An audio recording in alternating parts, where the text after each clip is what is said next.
조선 후기 문신이자 학자였던 홍만종이라는 사람이 이렇게 이야기를 했었습니다. 아상지와 아상지화. 네, 이 한자의 내용을 그대로 옮기면 이런 뜻입니다. 내 발등에 불을 꺼야 자식 발등에 불을 끈다. 네, 라는 말입니다. 그러니까 이 내 코가 석자다. 내 발등에 불을 꺼야 자식 발등 불을 끌 수 있다. 이런 말들.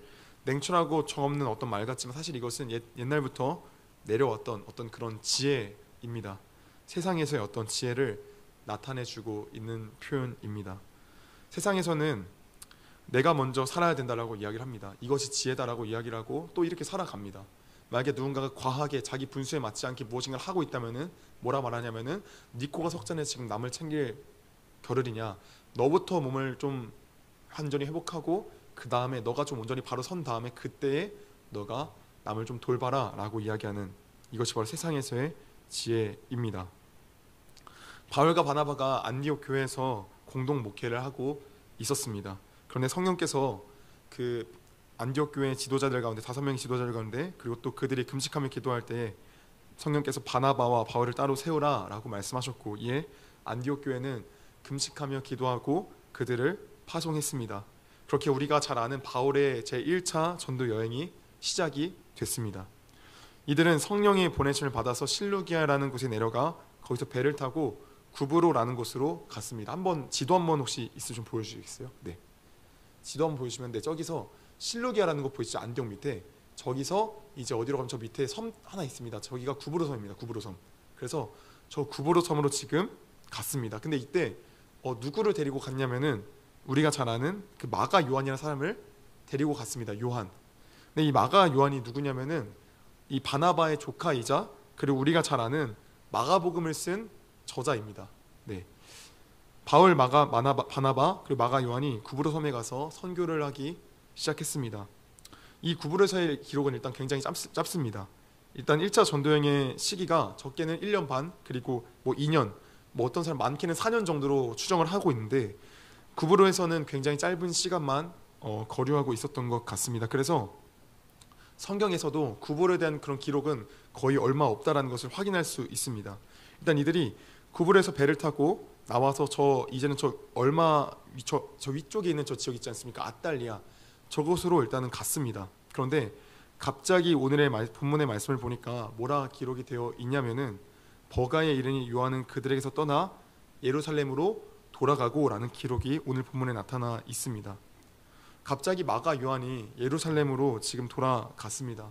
성경에는 그가 왜 돌아가는지에 대해 정확하게 기록되어 있지 않지만 일단은 지금 나와 있는 걸로는 일단은 그가 예루살렘으로 돌아갔다라고 기록되어져 있습니다. 마가 요한이 왜 갑자기 예루살렘으로 돌아가는 걸까요? 분명히 이 전도 여행을 통해서 잘 전도를 하고 있었는데 왜 갑자기 느닷없이 이 사람이 지금 예루살렘으로 돌아간 걸까요? 성경에는 그가 기록되지 않지만 일단은 우리가 유추할 수 있는 것들이 좀 있습니다. 사도행전 15장 말씀을 보시면은 바울과 바나바가 2차 전도여행을 가기에 앞서서 갑자기 느닷없이 다투는 장면이 나타납니다. 사도행전 15장 36절부터 39절 말씀 같이 한번 읽어보도록 하겠습니다. 15장 36절부터 39절 말씀. 네, 감사합니다. 같이 한번 읽겠습니다. 시작. 며칠 후에 바울이 바나바더러 말하되 우리가 주의 말씀을 전한 각 성으로 다시 가서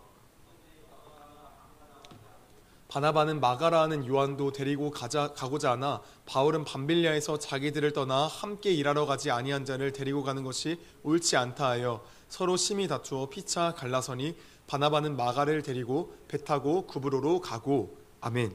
지금 이 말씀에서 저 빨간 글씨로 되어 있는 말씀 있지 않습니까? 바울은 밤빌리아에서 자기들을 떠나 함께 일하러 가지 아니한 자를 데리고 가는 것이 옳지 않다 하여 서로 심히 다투어 피차 갈라서니 라는 이 본문이 세번역 성경에는 버려두고라고 기록되어져 있습니다. 저 마가 요한이 지금 우리를 버려두었다라고 이야기를 하고 있는 겁니다. 지금 바울과 바나바가 싸우는 그 이유는 바로 오늘의 본문이 바로 주된 원인이었습니다. 이 마가 요한을 우리가 데리고 가냐 마느냐 이 싸움이었던 겁니다. 이 바나바 입장에서는 마가 요한을 데리고 가자라는 입장이었고 바울 입장에서는 이 사람이 우리를 버려두었기 때문에 우리는 이 사람 버리고 가자, 이 사람 같이 갈 수 없다 라고 이야기하는 입장이었죠. 아마 마가 요한은 이 본문으로 봤을 때 구브로 섬에서의 그 사역을 할 때 굉장히 힘이 들었던 모양입니다. 첫 선교 여행을 떠났는데 그들은 굉장히 힘이 들었던 것 같아요. 뭐 일단 배를 타고 구브로섬까지 가는 것도 여정이 힘들었고, 또 구브로섬에서 또 사역을 하는 그 과정도 어려웠고, 그리고 구브로섬에서 또 다시금 밤빌리아 가는 그 배의 여정도 힘들었고, 그러니까 너무나도 힘이 들어서 그 중도 하차를 했던 모양이었던 것 같습니다. 사실 나중에 성경에선 이야기하는 게 무엇이냐면은, 이 바나바가 사실은 이 마가연을 데리고 가는 이유도 사실 마찬가지로 거의 이런 이유였거든요. 그가 선교여행에서 거의 실패했던 거기 때문에 그를 같이 데리고 가려던 그런 이유였던 거거든요. 그러니까 이 마가 요한이 지금 가지 않았던 이유는, 예루살렘 돌아갔던 이유는 선교여행이 너무 힘들었던 겁니다. 그리고 무엇보다 내가 지금 정상이 아니니까 그냥 세상적인 지혜로 말미암아 내가 좀 세워지고 내가 좀 가자, 나는 지금 이게 아닌 것 같다 해가지고 지금 돌아 백한 겁니다. 지금 그러니까 세상적 지혜로 보면 지금 이 판단은 굉장히 올바른 판단이죠.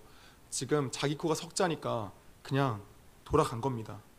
근데 성경에서 이야기하는 지혜로 봤을 때 이 사건을 바라보면은 과연 이것은 올바른 판단이 맞는 건가 하는 생각이 좀 듭니다. 성경에서 지혜는 무엇입니까? 성경적 지혜는 무엇일까요? 좀 성경적 지혜에 대해서 우리가 좀 생각을 해봤으면 좋겠는 게, 일단은 성경적 지혜에 대해서 우리가 확인해 보려면은 열왕기상에 가서 좀 확인해 보면 좋을 것 같습니다. 열왕기상 3장 말씀을 보시면은 솔로몬의 지혜에 대한 부분이 나타납니다.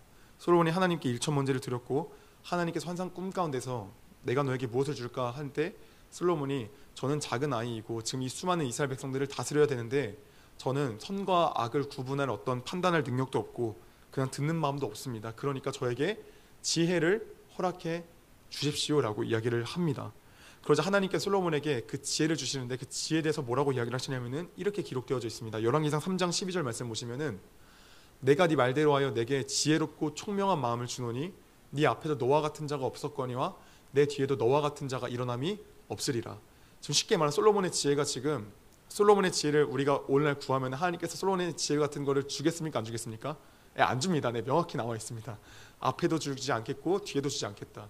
그러니까 이 솔로몬의 지혜라는 건 지금 하나님이 주신 지혜이고 동시에 정말 엄청난 지혜라는 겁니다. 근데 이 솔로몬의 지혜가 그 뒤에 어떻게 나타나냐면은 바로 솔로몬의 지혜가 사용된 그 예시가 나타납니다. 솔로몬의 그 지혜가 사용된 그 예시가 뭐냐, 솔로몬의 재판입니다. 그 솔로몬의 재판 혹시 들어보셨습니까?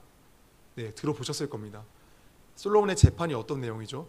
창기 2명이 솔로몬 왕 앞에 나타납니다.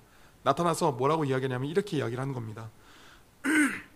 왕이시여, 지금 이 아이가 지금 내 아이인데 이 여인이 지금 자기 아이라고 지금 우깁니다. 그래 또 이 여인도 이 아이는 내 아이인데 이 여인이 내 아이라고 우깁니다. 서로 지금 한 아이를 두고 지금 완전 갈팡질팡 싸우고 있는 겁니다. 지금 이 서로 자기 아이라고 우기는 상황권에서 뭐 그 당시 DNA도 어떻게 뭐 할 수 없으니까 고민하는 찰나에 솔로몬이 어떻게 조치를 합니까? 솔로몬이 판결하는 거는 이 아이를 그럼 반으로 갈라보자. 반으로 갈라서 이제 둘 다 가지면 되겠다. 이렇게 이야기를 합니다. 근데 그때에 여인들이 어떻게 반응합니까? 한 창기는 뭐라 말하죠? 한 창기는 너무 좋은 판단입니다. 이 아이를 반으로 갈라서 나눕시다 라고 이야기를 하고 동의를 하고, 또 한 여인은 안 됩니다. 차라리 저 아이를 그냥 저 여인에게 주십시오 라고 이야기를 합니다. 그러면서 진짜 친모와 그 다음에 가짜 엄마가 밝혀지는 것이죠. 여러분 혹시 이 솔로몬의 재판을 보시면서 좀 이상하다라고 여기지 않으신가요 혹시? 왜냐하면 지금 솔로몬의 지혜가 어떤 지혜죠? 하나님께서 지금 주신 지혜예요. 솔로몬의 지혜는 지금 앞으로도 없을 지혜이고 그 뒤에도 없을 그 어마무시한 지혜란 말입니다. 그런데 그 지혜가 사용된 그 예시가 너무 좀 레벨이 좀 낮지 않습니까? 그러니까 물론 이 솔로몬의 재판을 보면 물론 지혜가 좀 맞긴 맞습니다. 물론 솔로몬이 유능한 재판을 한 건 맞는데, 근데 그 레벨이 좀 너무 낮지 않습니까? 뭔가 하나님께서 주신 지혜를 사용한다라는 거면 뭔가 그 두 나라가 사이에서 엄청난 문제가 빠졌는데, 이 엄청난 문제에 빠진 거를 솔로몬이 지혜로 말미암아 그 모든 걸 깔끔하게 해결해 줬다 정도 나와야, 그래야 하나님께서 주신 지혜가 이 정도 되는구나라는 걸 좀 우리가 이야기할 수 있지 않습니까? 그런데 지금 솔로몬의 지혜가 사용된 그 수준이 너무 낮다라는 거죠. 하나님께서 주신 지혜치고 너무 레벨이 낮다라는 거죠. 그럼 도대체 우리가 솔로몬의 이 재판을 우리가 어떻게 이해해야 하는 걸까요? 지금 하나님께서 주신 지혜입니다. 지금 이 지혜는. 근데 이 지혜가 왜 하나님께서 주신 지혜이고 이 재판에 쓰였냐면은 그것은 바로 이런 겁니다. 지금 이 재판이 지금 어떤 것을 기준으로 지금 진짜와 가짜가 나뉘었죠? 아들의 죽음을 지금 진짜와 가짜로 나뉘게 된 겁니다. 아들의 죽음을 기준으로 지금 진짜 엄마가 밝혀졌고 가짜 엄마가 밝혀졌습니다. 이 지혜로 말미암아 지금 어떻죠? 열왕기상 3장 28절에 보면 온 이스라엘이 두려워 지금 떨었다라고 지금 이야기를 합니다. 온 이스라엘 왕이 심리와 판결함을 듣고 왕을 두려워하였으니 이는 하나님의 지혜가 그의 속에 있어 판결함을 봄이더라.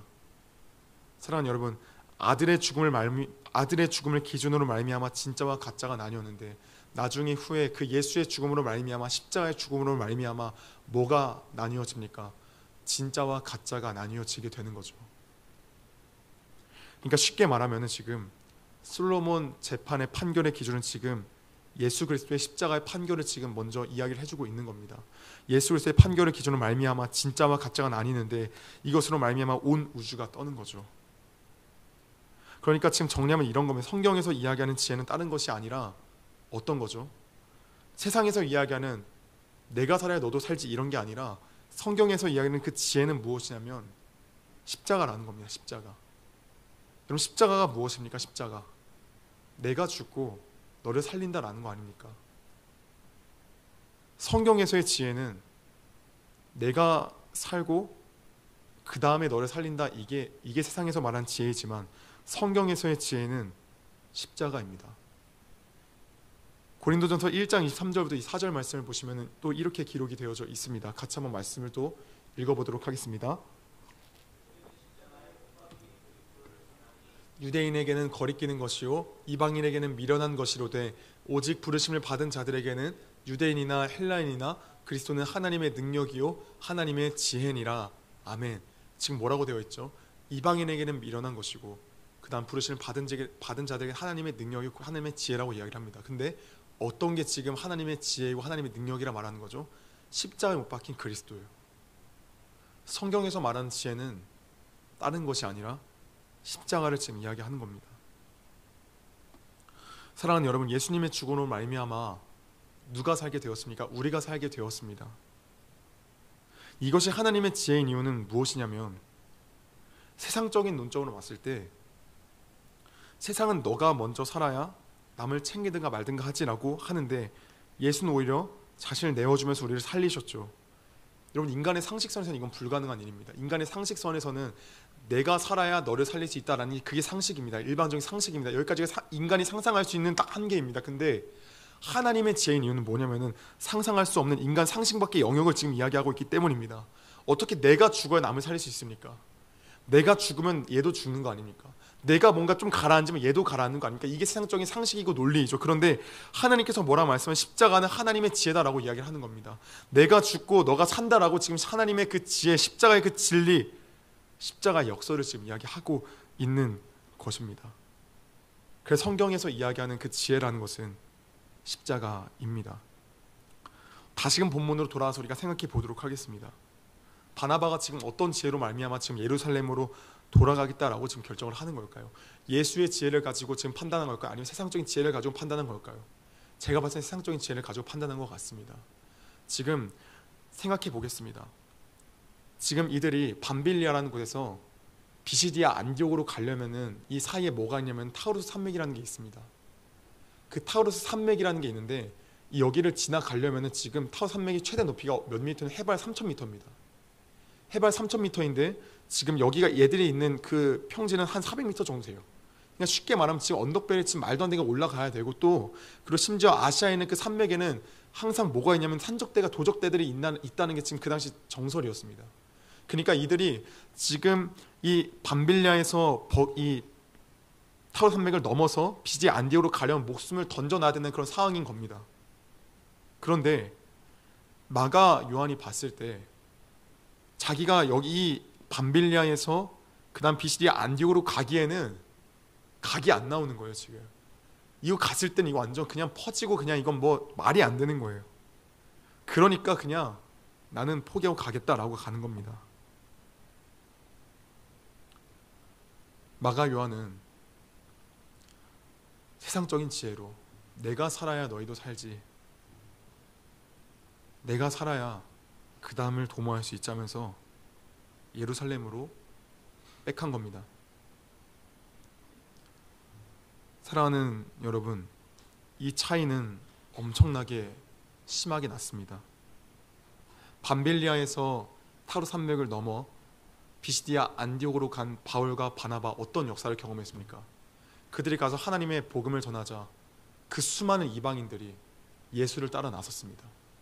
회당에서 예수의 복음을 전하자 니들이 율법으로 의를 얻는 게 아니다, 예수로 말미암아 의를 얻는 거다라고 선포하고, 그 다음에 그 예수를 믿어야 된다, 그 예수를 증거하자 그 수많은 이방인들이 예수님께로 전부 다 몰려들었고, 그리고 태어나서 한 번도 일어난 적이 없던 안진뱅이가 일어난 역사도 누리고, 그 다음에 이로 말미암아 바울이 누구를 더 알게 되었습니까? 예수를 더 알게 되었죠. 주님을 더 알게 되었죠. 그런데 반면에 마가 요한은 이런 은혜를 경험했습니까? 경험 못했습니다. 나중엔 들었겠죠. 비시디아 안디옥에, 그리고 그 지역에서 이런 은혜를 있었더라라는 그런 소식은 들었겠죠. 그런데 자신이 그런 은혜를 들었습니까? 자신이 그런 은혜를 경험했습니까? 경험 못했습니다. 더군다나 생각해 보십시오. 호기롭게 1차 전도여행을 떠나 나섰습니다. 마가 이제 삼촌인 이제 그 조카를 데리고 이제 가려고 하니까 호기롭게 나도 갈 수 있습니다, 할 수 있습니다라고 호기롭게 떠났습니다. 그런데 구부로 섬에서 너무 힘든 겁니다. 그리고 딱 타로 산맥 앞에 섰을 때 이건 안 되는 겁니다. 게임이 안 되는 겁니다. 그러니까 돌아갔습니다. 그때에 자신에게 오는 그 수많은 절망감은 어떠하였을까요? 어떠하였을까요? 이런 패배감 다 있지 않습니까? 여러분, 우리도 신앙생활 나 정말 주님을 위해서 이렇게 헌신하겠습니다, 이렇게 살아가겠습니다라고 당당하게 선포하지만 이내 무너지는 나의 모습을 보면서 어떻습니까? 패배감과 좌절이 느껴지지 않습니까? 날마다 우리가 큐티에 결단해서 이렇게 합니다. 그런데 그게 안 돼요. 그때마다 우리 어떤 마음 들죠? 솔직히 좀 패배감과 좌절감과 쓰리쓴 아픔이 있지 않습니까? 그러니까 이 차이가 엄청난 겁니다. 세상적인 지혜로 말미암아 떠난 자와 그리고 성경의 지혜로 말미암아 결단하며 성령의 인도하심 바로 단 가와 이 차이가 너무나도 엄청나게 막연하게 난 겁니다. 사도행전 15장 39절 말씀을 보시면은 왜 굳이 바나바가 마가 요한을 데리고 구브로라는 곳으로 향했겠습니까? 15장 39절 말씀 한번 띄워주시겠어요? 바나바는 마가를 데리고 배 타고 구브로로 간다는데 왜 굳이 수많은 그 지역인데 왜 굳이 이 바나바가 마가 요한을 데리고 왜 구브로로 가냔 말입니까? 이미 갔다 왔잖아요 거기. 근데 왜 여기로 가냔 말입니까? 그건 다른 게 아니라 마가 요한에게 있어서 이 구브로라는 장소는 아픔의 현장이었거든요. 쓰리쓴 실패의 현장이었거든요. 그러니까 이 바나바는 마가 요한을 데리고 구브로로 간 겁니다. 아픔의 현장으로 간 겁니다. 그러니까 이 세상의 지혜를 따라 나아갔을 때는 실패밖에 없는 겁니다. 처절한 패배감밖에 없는 겁니다. 사랑하는 여러분, 우리는 세상의 지혜가 아니라 성경의 지혜, 십자가의 지혜를 따라가야 됩니다. 우리는 날마다 내가 살고 저도 사는 그게 아니라 십자가가 이야기하는 내가 죽고 너는 산다라는 그 진리를 따라 나아가야 됩니다. 그런데 문제가 뭡니까? 문제가 뭐죠? 솔직히 우리의 모습이 누구랑 더 가깝죠? 바울과 바나바에 더 가깝습니까? 아니면은 마가 요한과 더 가깝습니까? 솔직히 예루살렘을 빽한 마가 요한의 모습 우리 안에 더 많이 있지 않습니까? 우리의 신앙의 모습을 한번 생각해 보면 좋겠습니다. 우리가 요 근래 신앙의 모습을 생각해 보면 좋겠습니다. 우리가 호기롭게 하나님 앞에 선포한 것 있지 않습니까? 그거 얼마나 같습니까? 그 냉정이 얼마나 같습니까? 하나님 앞에 진짜 우리 결단코 했던 그 고백들 우리 다 얼마나 같습니까? 그것들. 우린 삶을 살아가면 솔직히 말해서 바울과 바나바 같이 갈 때는 솔직히 많이 적고, 우린 냉정히 말해서 나부터 살고 보자면서 우리가 중도 하차하고 도망갔던 적이, 마가 요한같이 도망갔던 적이, 돌아갔던 적이 얼마나 많이 있습니까? 우리는 마가 요한과 같이 날마다 돌아가서, 날마다 나부터 살고 보자면 돌아가서 좌절과 낭만 가운데 살 때가 진짜 많이 있습니다. 그래서 그게 우리 모습이잖아요. 그래서 우린 날마다 허덕이잖아요. 날마다 좌절감과 패기감과 실패감 가운데 허덕이잖아요. 여러분, 우리는 어떻게 해야 됩니까? 우리 머릿속은 다 알잖아요. 십자가의 길을 따라가야 되는 거 알잖아요. 나를 죽이고 저를 살려는 너무나 잘 알잖아요. 그런데 그게 안 되잖아요. 어떻게 해야 됩니까? 우린 날마다 늘 마가 요한이죠. 어떻게 해야 됩니까? 도대체 이거를. 사랑하는 여러분, 중도 포기하며 좌절하던 그를 누가 세워줬습니까? 바나바가 그를 이렇게 세워줬죠. 사도행전 15장에서 왜 바울과 바나바가 왜 싸웠습니까? 이 바나바 입장에서는 마가 요한 이렇게 세워줘야 된다. 근데 바울의 입장에 봤을 때 얘 아직 준비 안 됐다. 나중에 준비될 거다. 데리고 가자. 이런 입장 차이였잖아요. 그러니까 얘 싸웠잖아요. 근데 바나바가 그를 결국 이렇게 세워줬잖아요. 그를 다 데리고 다시금 구부로에 가서 실패 현장 가운데서 다시금 이렇게 세워줬잖아요. 사랑하는 여러분, 그런데 그게 인간 바나바가 그를 붙든 겁니까? 인간 바나바가 그냥 족하니까 그냥 너무 안타까운 마음에 그를 이렇게 세워준 겁니까? 저는 그렇게 생각하지 않습니다. 바나바가 세워준 게 아니죠. 누가 세워준 겁니까? 그 안에 계신 성령께서 감동하신 거죠. 그 안에 계신 성령께서 바나바라는 그 한 사람을 통해 일하셨던 거죠. 그래서 실패의 자리에서, 절망의 자리에서 허덕이는 그 마가 요한을 이렇게 세워줬던 거죠. 사랑하는 여러분, 마가 요한은 주님의 뜻대로 나아가지 못하고 실패했습니다. 그럼에도 그를 하나님께서 붙드시는 이유가 무엇입니까? 우리가 날마다 호기롭게 마가 요한과도 같이 내가 주를 따르겠습니다, 내가 이제 이거 결단하겠습니다 라고 말하지만 날마다 포기하고 좌절하고 실패해서 넘어져 있는 우리를 여전히 주님께서 우리를 붙드시는 이유가 무엇입니까? 십자가에서 이미 그걸 다 용납하셨으니까요. 이미 그걸 다 아시고 이미 아는 분이시니까요. 하나님은 사랑이시니까요. 사랑하는 귀한 성도님들, 누가복음 14장 28절부터 29절 말씀을 보면은 이런 구절이 있습니다. 너희 중에 누가 망대를 세우고자 할진대 자기의 가진 것이 중공한까지 족하는지 먼저 앉아 그 비용을 계산하지 아니하겠느냐? 그렇게 아니하 그 기초만 쌓고 능히 이루지 못하면 보는 자가 다 비웃어 라는 말씀 구절인데, 이 말씀이 뭐냐면은 예수님께서 제자들에 대한 말씀을 하실 때 이런 말씀을 하신 겁니다. 그러니까 이 말씀을 표면상으로 읽을 때 이런 내용이죠. 너희가 나를 따라올 거면은 너희는 십자가를 지고 따라와야 돼. 근데 너희가 이 비용을 계산하지 아니하면 너희가 저 짓담한 건물을 사람들이 보면서 저 흉하다라고 이야기하는 것처럼 다 비방할 거야. 그러니까 너희가 나를 따라올 거면은, 너희가 진짜 나를 따를 거면 비용 계산 정말 잘 해야 돼. 마가 요한과도 같이 정말 그냥 따르다가 그냥 포기하는 그런 게 아니라 그냥 너희는 정말 처음부터 목숨 버리고 따를 걸 계산해야 돼 라고 표면상으로는 보여요. 근데 이 말씀은 그 말씀이 아니라 어떤 말씀이냐면은 예수님께서 이미 저 망대를 다 완성해 놓으신 거예요. 이미 다 완성해 놓으신 거예요. 그러니까 뭐라고 말씀하시는 거죠? 너희는 그냥 나만 따라와. 그냥 너희는 나만 붙잡아. 내가 이미 망대 완성했으니까 너희는 나를 보면서 좌절하는 게 아니라 이미 이룬 나를 붙잡고 따라와. 끝까지 따라와. 이걸 말씀하시고 계시는 것이죠.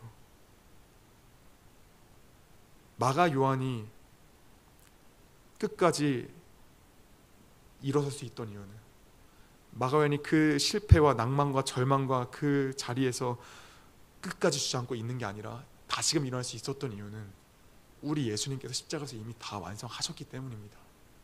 그래서 그 마가 요한을, 그리고 또 우리 예수님께서 이렇게 세워주셨기 때문에 그가 다시금 나아갈 수 있었던 것입니다. 사랑하는 여러분, 그가 어떻게 나중에 또 변화했습니까? 디모데후서 4장 11절과 빌레몬서 1장 24절, 베드로전서 5장 13절 말씀을 같이 한번 좀 읽어보겠습니다. 한번 쭉 읽겠습니다. 시작. 누가만 나와 함께 있느니라. 네가 올 때에 마가를 데리고 오라. 그가 나의 일에 유익하니라. 네, 그 다음 또 넘겨주시겠어요? 빌레몬서. 네. 또한 나의 동역자 마가, 아리스타고 데마, 누가가 문안하느니라. 또 넘겨주시겠습니까? 베드로전서. 네. 택하심을 함께 받은 바벨론에 있는 교회가 너희에게 문안하고 내 아들 마가도 그리하느니라. 아멘. 여러분, 지금 바나바와 그 다음에 이 바울이 싸웠던 지점은 사도 여행이 지금 사도 전도 여행으로 지금 2차 여행을 하기 전입니다. 근데 우리가 읽은 디모데후서 언제 쓰여진 겁니까? 이 2차 전도 여행 완전 그 후에, 엄청나게 그 이후에 적혀진 말씀입니다. 그런데 지금 뭐라고 말합니까? 그 디모데후서 4장 11절 말씀 다시 한번 띄워주시겠습니까? 디모데후서 4장 11절 말씀 다시 한번 띄워주시면 감사하겠습니다. 디모데후서 4장 11절 말씀에서 뭐라고 이야기를 합니까? 마가를 데리고 오라. 그가 나의 일에 유익하니라. 바울과의 관계를 하나님께서 회복시키신 겁니다.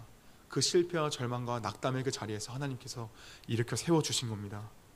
그리고 심지어 베드로는 나중에 마가 요한을 뭐라고 칭하냐면은 자신의 아들이라 칭하기까지 합니다. 그 절망의 자리에서 낙담되었던 그 마가 요한을 일으켜 세우시고 이 자리까지 인도하신 이가 누구십니까? 우리 주님이십니다.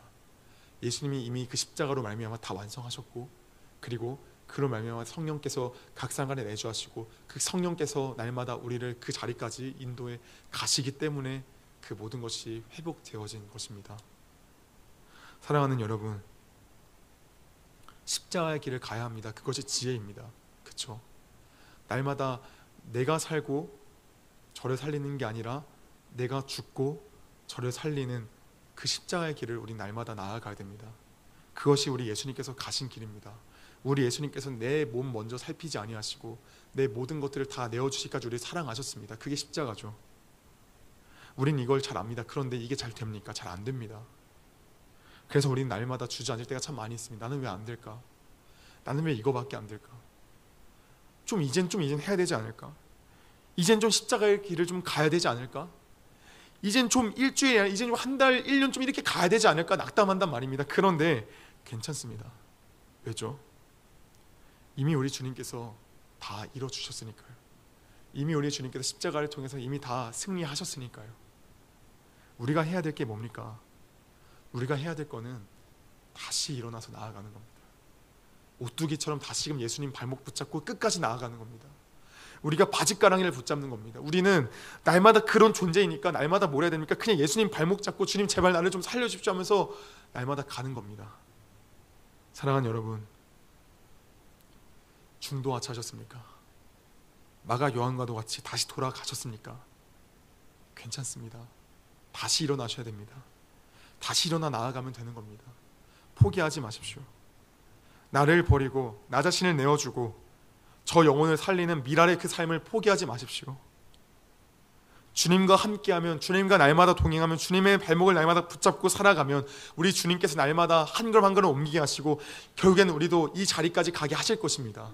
사랑하는 성도님들 끝까지 견디셨으면 좋겠습니다. 사랑하는 중고등부 선생님들 끝까지 붙잡고 나아갔으면 좋겠습니다. 우리 귀한 학생들 살리는 그 영혼 살리는 것은 십자가의 길밖에는 답이 없습니다. 나부터 살고 저를 살린다, 그거 말이 안 되는 소리였습니다. 오늘 두 가지 포인트에서 좀 이야기를 나눴습니다. 한 영혼을 살리는 그 십자가의 길은 하나님의 지혜입니다. 내가 살고 얘도 살린다, 이거는 세상의 지혜입니다. 성경에서 말하는 지혜가 아닙니다. 그런데 우리가 때로 살 때 넘어질 때가 있습니다. 그렇죠? 괜찮습니다. 그 마가 요한 누가 붙들어 이렇게 세우셨습니까? 바나바 안에 내주하신 그 성령께서 그를 통해 역사하셔서 그 마가 요한을 이렇게 세우셨습니다. 그러니까 우리는 오늘도 어느 길을 갑니까? 십자가 길을 오늘도 갈 수 있는 겁니다. 사랑하는 여러분, 그 길을 끝까지 갔으면 좋겠습니다. 정말로 끝까지 그 길을 감당했으면 좋겠습니다. 예수 바라보면서 끝까지 그 은혜 바라보면서 우리에게 맡겨진 그 모든 사명들을 감당했으면 좋겠습니다. 그 사명 감당할 때 동시에 예수님을 더욱더 알아갈 줄로 믿습니다. 그 사명 감당할 때 더욱더 예수님과 가까울 줄로 믿습니다. 그 사명 감당하며 나아갈 때, 끝까지 감당하며 나아갈 때 우리 주님께서 은혜 더하시고 힘 더하실 줄로 믿습니다. 승리하는 우리 중고등부 모든 세대기를 예수님의 이름으로 소원합니다.